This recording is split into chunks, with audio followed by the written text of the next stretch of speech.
Before starting the development of the GI tract, we need to recap about the folding of the embryo. So, if we look from the beginning, the fertilization takes place in the ampulla of the fallopian tube. By the end of the first week, the fertilized ovum or zygote reaches the inside of the uterine cavity, and here the morula, which has become 16 to 32 cell stage, gradually the number of cells increases, and now the cells are distributed in outer layer and an inner layer. So a cavity appears inside it, and there are cells which are accumulated inside this cavity towards one of the pole of the whole ball. So this ball with cavity is called the blastocyst. Gradually in the second week, what happens, this inner cell mass, this is the inner cell mass and this is the outer cell mass. The inner cell mass becomes two layered circular disc, where the outer layer is of the ectodermal cells and the inner layer is of the endodermal cells. And as we can see, two cavities appear, one above the developing disc and one below it. The cavity which is present above is the amniotic cavity, and the one which is lying towards the endoderm is the yolk sac or the primitive yolk sac. And this outer cell mass, they will form the trophoblast, which will eventually form the placenta and the fetal membranes. At this stage, this whole ball is connected to the uterine wall by this connective tissue layer, which is called the connecting stalk.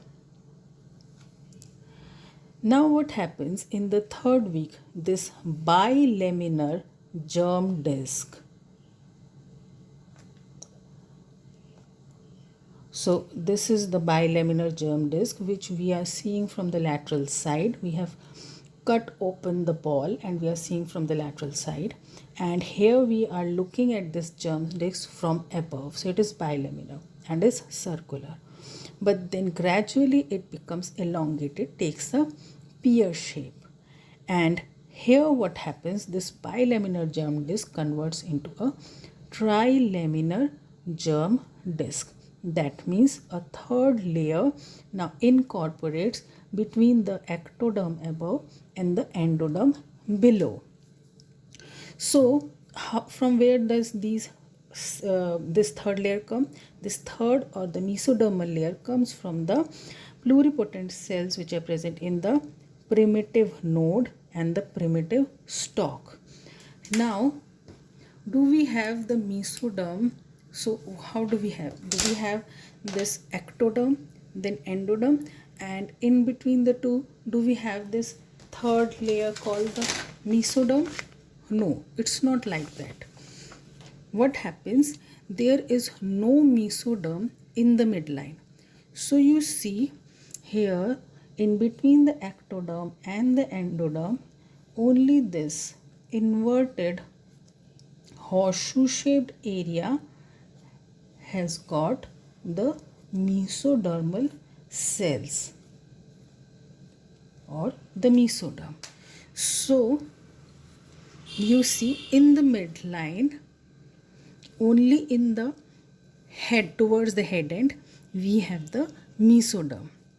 Beyond it, there is no mesoderm in between the ectoderm and ectoderm. To understand this thing better, let us cut this disc sagittally from above and look at the disc from the lateral side. So what do we see? We see that there is the amniotic cavity above and there is yolk sac below, and we have the disc.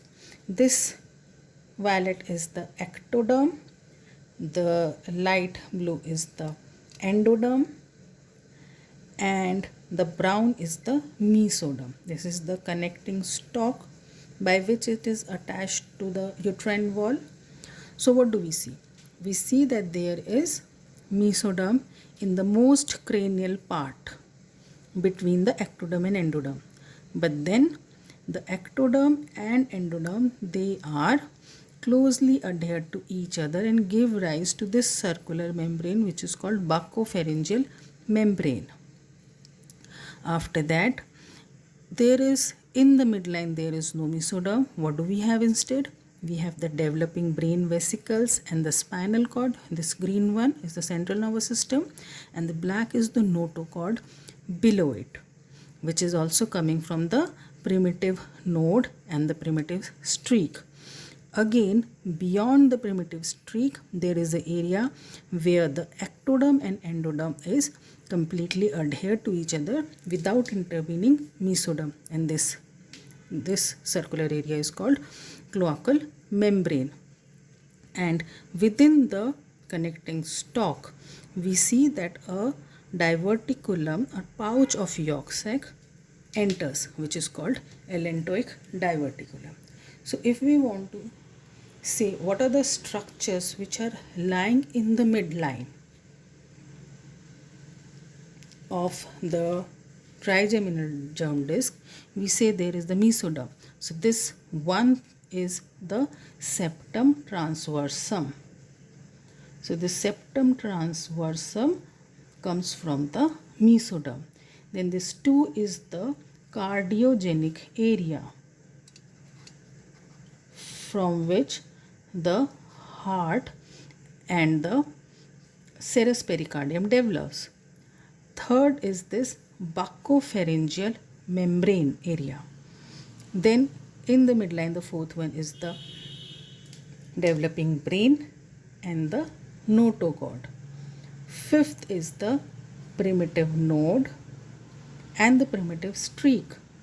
Sixth is the cloacal membrane, and then there is the connecting stalk containing the allantoic diverticulum. Now this sequence is very important to remember. Why? Now we will see that this germ disc, which is a flat trilaminar germ disc, it has to become cylindrical to form the embryo. So suppose if this is the germ disc, it has to become cylindrical. How will it become cylindrical? There will be a head fold, there will be a tail fold, and there will be 2 lateral folds. And all the folds, I repeat, there will be a head fold, there will be a tail fold, and from the sides there will be lateral folds.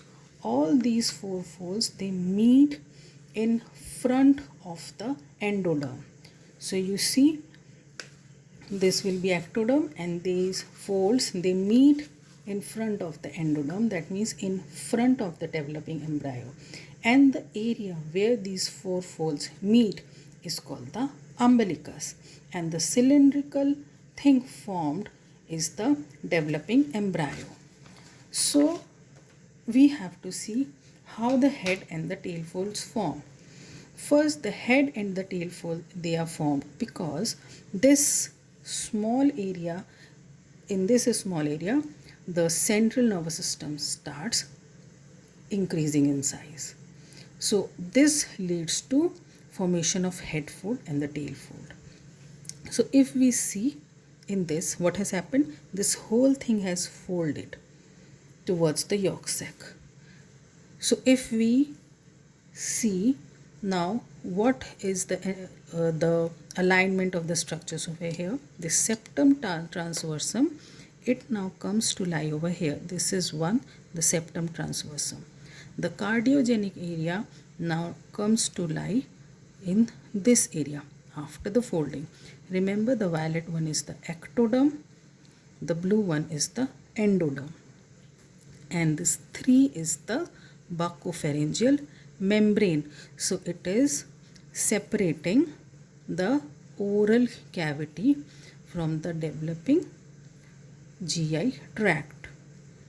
Then you see this another structure of the midline, The fourth one, the developing brain and spinal cord and the notochord. The fifth, primitive node and the primitive streak. The sixth is the cloacal membrane, and seventh is this connecting stalk containing this yellow diverticulum, the allantoic diverticulum. So you see a head fold is formed and a tail fold is formed, and the yolk sac is now completely incorporated within the body of the embryo, and a part of it comes out of the body. So yolk sac, now you see over here, is divided into three parts.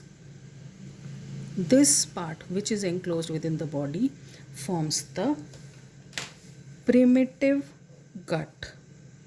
This forms the primitive gut. There is a narrow part. This is called vitellointestinal duct, and the part which lies outside the body is called umbilical vesicle. Now eventually, when the ectoderm will meet with the ectoderm, this vitellointestinal duct will get obliterated and the umbilical vesicle will get detached from the primitive gut. Here you learn about another thing also, that the portion of the primitive gut which is enclosed in the head fold of the embryo, this much, this portion is called the foregut. The portion of this primitive gut or the yolk sac which is enclosed in the tail fold is called the hind gut, and the portion in between is called the mid gut. But this is not complete unless and until we see the lateral folding. So these pictures, they show the lateral folding of the embryo. So what has happened over here? What is this section? This was the disc we were seeing from above. We had made this sagittal section and we was looking at it from the lateral side. So we got this section where we can see the head and the tail ends of the developing embryo. Now next what we are doing, we are making a coronal section.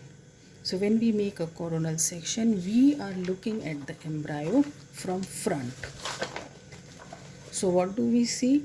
We see that there is again amniotic cavity above and the yolk sac below.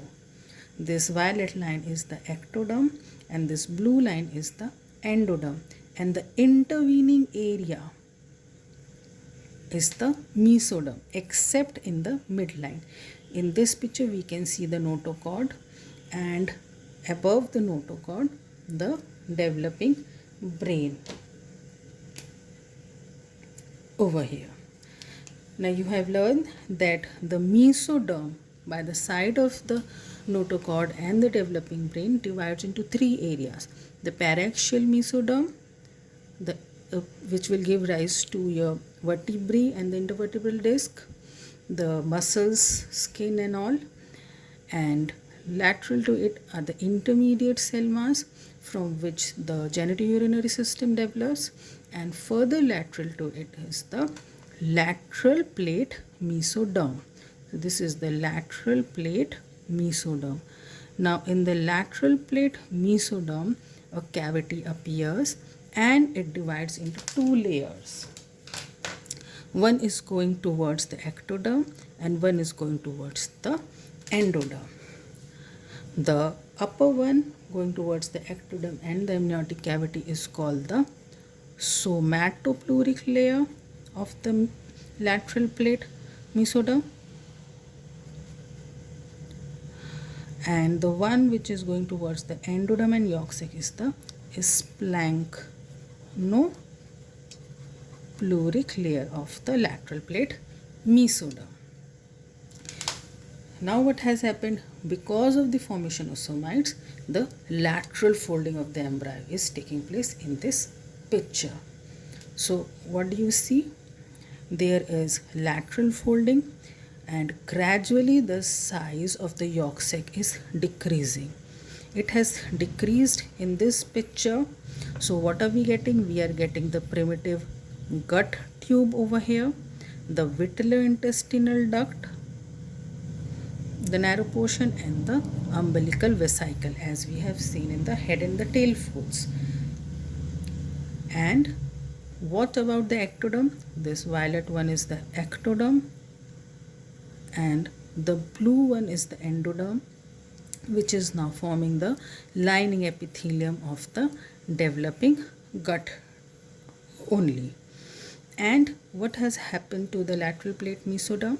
You see, this is the point of demarcation between the splanchnopluric layer of the lateral plate mesoderm and the somatopluric. Somato means it will line the body wall, the soma. So it is lining the posterior wall of the body over here and the lateral wall, and splanchnopluric layer is lining the yolk sac. Further, what will happen? The ectoderm will meet with each other. The endoderm will form the primitive gut tube, and umbilical vesicle is separated from it. The vitreointestinal duct has disappeared. So what are we getting? This is the cavity of the body. This is the body cavity, which we know as the peritoneal sac, and this is the primitive gut tube from which our GI tract will develop. And this dotted one is the splanchnopluric layer of the lateral plate mesoderm, whereas the continuous brown line is that of the somatopluric layer of the lateral plate mesoderm, which is lining the posterior body wall, the lateral body wall, and the anterior body wall. So this is the cylindrical embryo we were talking about, the developing brain. Note to God, this whole area is covered by the, filled by the mesoderm.